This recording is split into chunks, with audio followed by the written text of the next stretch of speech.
What is going on, guys? MJ2005 Gundam here, and today I'm going to be bringing you guys the Gunpla News Roundup video for June of 2021. Now, before I dive into Gunpla, I want to talk about this for a moment because I'm absolutely excited for this. Gundam Ace magazine is developing a new story based on the Iron-Blooded Orphans universe called Mobile Suit Gundam 8. A lame name to say for sure, but if it's based on the post-disaster, we might get to see more of the original Gundam frames that may even also be a part of the 26 Gundam frames that have survived the war. But if it's not based on the post-disaster, then I'm absolutely gonna flip because I would love to see some new demons added into the lore and be officially showed to us instead of just having variants of the exact same Gundam frame. So hopefully we are gonna see some more information about this soon, and hopefully some more kits. Considering what they're doing to the Iron-Blooded Orphans kits nowadays, they're slowly rolling them back out into the market with the Uzuru's Hunt kits and of course the Gundam Granddaddy that's gonna be coming this Halloween. So hopefully we're going to get more information and even better, more kits for these Gundam frames. So moving on to actual Gunpla now, I actually missed out on this. We have the entry grade Conan Edogawa Char Zaku II colors and the high grade Char Zaku II Akai Suichi colors, which is already released for 3,300 yen. So yeah, we have a entry grade Conan in basically Char's colors, and we do have a Char Zaku II in completely different colors. Now, I didn't even watch Conan, I didn't watch Conan a lot, so I'm not really familiar with this reference, but it appears that they basically did this set because the theatrical releases of Hathaway's Flash and the Conan movie clashed, so of course they're going to be releasing kits to commemorate that coincidence. Or maybe not coincidence, I'm not sure. But yeah, I know there's a Gundam reference in Conan somewhere, but I just didn't watch enough to get it. Moving on, we have the Real Type Gundam Mark II High Grade Universal Century, which is also already released for 1,870 yen. Now, I've seen this thing be imported quite a bit in Hong Kong, and to be honest with you guys, it's just, I think this is the new Mark II, but if not, I am confused as to why. But from the joints, I can maybe soundly say that this is the new High Grade Universal Century Mark II. Now, I didn't have that kit. I'm still not compelled enough to get the kit, even after watching Gundam Zeta. But this overall is a pretty good color scheme, which fits the gritty theme of the Gundam Mark II. It's even grittier when compared to the Ayuk color, so it's more realistic looking. I don't know why, but of course, yeah, it's called the Real Type version, so why the hell not? It achieved its own purpose. Now, this I have talked about previously. It's basically the painting model for the RX-78-2. Now, here is the color scheme that looks suspiciously like the RX-78-1 in terms of color allocation. But yeah, it's basically just a white version of the entry-grade RX-78 and the gray joints for you to have fun painting it with Gundam markers as far as they've advertised. So yeah, pick one of these up if you want to, but if you're going for hardcore painting, yeah, you're gonna go through the entire process, like primer and then paint and then assembly, top coat, basically all of that stuff. So the normal entry grade is already enough for you. Go for this thing right here if you only want to paint this thing with Gundam markers, or maybe make a full chrome out of it with the chrome marker itself. Moving on, this is another entry grade Gundam. I don't know if this set includes the Gundam as well as the weapons, but this is a entry grade RX-78-2 Gundam full weapon set, which is going to be a Christmas release for 1,100 yen. Now, judging from the price, it may include the Gundam, but I'm not really too sure on that front. But this thing is basically the culmination of all the other weapons included in the various different versions of the RX-78-2 entry grade, apart from the Gundam Hammer and the Beam Javelin, which may be reprints of the actual Gundam Ace exclusive add-on kit. Who knows what these are at this point. And of course, the beams are going to be included finally.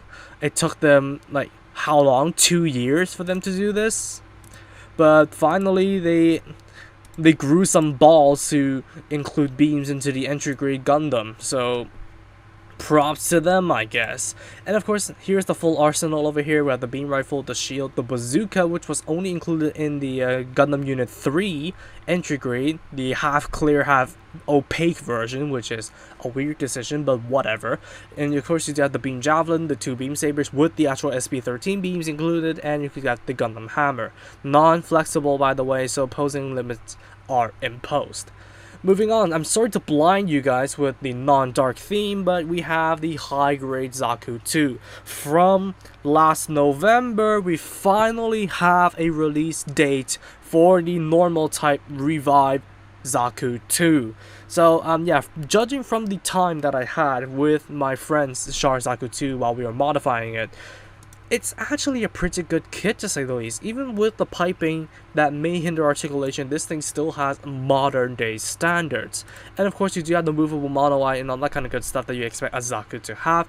And the full grey weapons do look pretty nice, but I suggest you paint the blade of the He-Hawk just to add that effect. And of course, you do have the soft plastic and the hard plastic for these skirts. Just to, I don't know why you want the softer plastic, but maybe it is to replicate the kind of animation style of the original Gundam animation. And it advertised the amazing joints that it has in here. Absolutely recommend it for the time that I have with this kit. I don't know if I would recommend it wholeheartedly from a more in-depth experience, but as for what I have, this is absolutely recommended. Now, going on a tangent here, the only kit from last November that we don't have a release date for is the Master Grade 1.5 Dom. Like the Master Grade Dom with upgraded joints and stuff, that is still in the dust. So I don't know if they outright cancelled it or pushed it to 2022, but I don't know. Who knows about Bandai anymore? But yeah, hopefully we will get some news about the 1.5 Dom very soon, or else they will not have cleared their list of kits to be released from last freaking November. Moving on, finally we have some more news on the Espossito. Sounds Italian, somebody told me it's Spanish, I don't know anymore, but this is the new Earth Alliance suit in the 30-minute mission universe. Now this thing right here, it is the double Zeta but 30-minute missions, okay? You can separate it into the top half and the bottom half, and you can combine the double Zeta style into the actual mecha itself. And of course you do have a close-up look on these. I don't know, it looks nice. Like, it's weird with the head sticking out and all, but it looks nice. And of course, because you have a sky roof, so you can actually have kind of like a cockpit visor, and you can combine it with the extra armored vehicle air fighter version to give it kind of like more an X-Wing vibe from Star Wars. And if you combine the alpha and the beta, by the way, this version is the beta, which is going to be releasing in October for 1,408 yen. You can have kind of like a I don't know what this reminds me of. Like, does this remind me of the G-Scepter in the truck? Like the G-Scepter of the Gundam H3, you know what I mean. But when it was in the truck before it actually combines with the core fighter of the H3, this is kind of like what that reminds me of. Now, when there is a beta, of course there is gonna be an alpha. This is gonna be a November 2021 release for the exact same price of 1,408 yen. Now this is more of a dollar version of the Espossito, and to be honest, I can't really tell the differences, but well, now that I have a side-by-side, of course I can tell. You do have kind of like a core defensor. I find it hilarious, like I don't know why. This looks like the core defensor of the core Gundam 2. You do of course kind of like to have a hand cannon, like a pistol like shotgun. And of course you do have some different armor pieces when compared to the alpha. You do have shortened side skirts, and of course you do have some like leg pieces in the side. And of course the arsenal is completely different, but in general it's basically the same thing, kind of like the double Zeta but 30-minute missions. Of course, the top fighter is going to be different with the core defensor sticking onto the front, revealing the sky roof for you to act like a cockpit. So when the head is not hidden, it's hidden at the same time. So I find that design element very interesting to see, and I would absolutely recommend picking up one of these. Even for myself, I'm going to pick up both of them to hopefully make the flight form that was shown off here. I'm of course not going to make the X-Wing because I'm not a big fan of it. but this thing right here I'm absolutely gonna make. And of course you can combine it with the Airfighter gray version to make something like, I don't know, a fusion of the Ptolemaios, and of course we have some atmospheric wings, I don't know, whatever you desire, I guess, for 30-minute missions. And of course combining it with the Alpha and the Beta, making the H3 truck mode. So yeah, I'm absolutely looking forward to the Espossito, so tell me in the comments below what you think about this. And of course, to go along with more 30-minute missions, this is kind of like a copy on the head units for the Kotobukiya kits. So you do have 30-minute missions own head units. They're taking inspiration from the Alpha with the monowide design and kind of like the slits on the side. And of course, in this set, you do have the joint pieces that were included in the first run release of the Sengoku type Spinatio. And here are the head parts and the adapters laid out all on the side. And here are the examples of the head. So I'm not going to go through every single one of them. You can pause to look at it if you want to. It is going to be an October release for 660 yen. So as expensive as a it's the Gundam World Heroes kit, which is not that much honestly, but for heads and one head and multiple head designs, I don't know. I don't really know what to think about these, but to be honest with you guys, more options is always a good thing for the builders out there who like to customize. Moving on, back to Gundam. P-Bandai high-grade Gundam F91 Vital Unit 1 and Unit 2 set. So these are basically color variants of the Gundam F91 that they took forever to release, and the color schemes don't look nice at all. If only the feet colors were swapped around, then I might actually think about calling these things good. But this is going to be a twin set for 3,200 yen basically. It's going to be releasing in October in Japan. It's basically the Gundam F91 but different colors, with more hideous looking feet for each of them.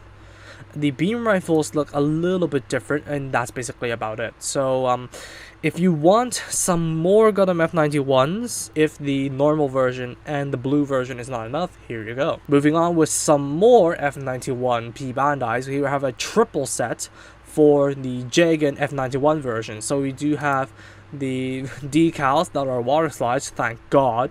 You can use these to your heart's content. And these things are going to be a Christmas release, so which means it's going to be releasing next year for me for a whopping 5,610 yen. But to be fair, this is a triple set. I don't know how much one Jegan costs, but to be honest with you guys, it may be reasonable, it may be not, I don't know. I don't have enough knowledge about the Jegans to conclude on that front. As far as we know, this is going to be a Christmas release for Japan, and if you want 3 more Jegans in your already humongous Jegan collection, here you have it. Moving on, we have the recap of what we've covered in the last video, so I'm going to blitz through this very quickly. So here we have the P-Bandai High-Grade Universal Century Bound Dog Gates Kappa version, which is going to be an October release for 5,500 yen. Same thing as the original Bound Dog, just the colors are different. Moving along, we have the High-Grade Zaku Desert Type Double Antenna specification, which is going to be an October release for 2,640 yen. And then here we have the P-Bandai Messer Type F2 Commander Type and the P-Bandai Messer Type F2 Normal Type. Both of these are going to be a September release for 3,300 yen and 3,200 yen respectively. We have the Gundam Helios that is going to be releasing in November 2021 for 2,530 yen. We have the High-Grade Gundam Live Lance Heaven for a November 2021 release for 2,200 yen. We have the Perfect Strike Freedom Gundam for a December release for 2,530 yen. The Blazing Gundam for December release for 2,200 yen. The Gundam Barbatorus, which is going to be a January 2022 release for 2,420 yen. And scrolling on to the full arsenal over here, I of course have omitted a lot of stuff, including the actual adapters for you to make the Iron-Blooded Orphans compatible with normal kits and vice versa. So a even wider range of customization for the Gundam frames for you guys who like to combine, for say, Cosmic Era backpacks with a Gundam Barbatos. More options is always a nice thing. And we have the Gundam 00 Command Quanta for a January 2022 release for 2,200 yen. And moving on to the P-Bandai releases for Gundam Breaker Battlelog, we have the Gundam Ground Type Urban Warfare specifications.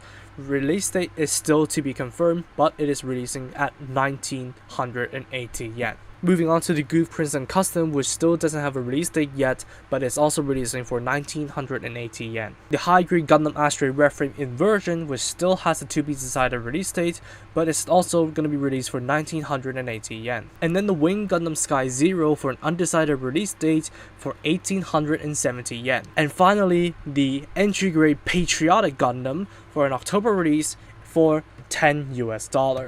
So that about wraps it up for the Gunpla News Roundup video for June of 2021. Tell me in the comments below what you think about the announcements and also what you would pick up among this batch. Thank you all so much for watching this video. If you did like it, please be sure to drop a like, comment, and also subscribe for more Gunpla reviews, Gunpla news, and all that kind of stuff. Turn on notifications for future content alerts if you haven't, and I'll see you all in the next video. Peace.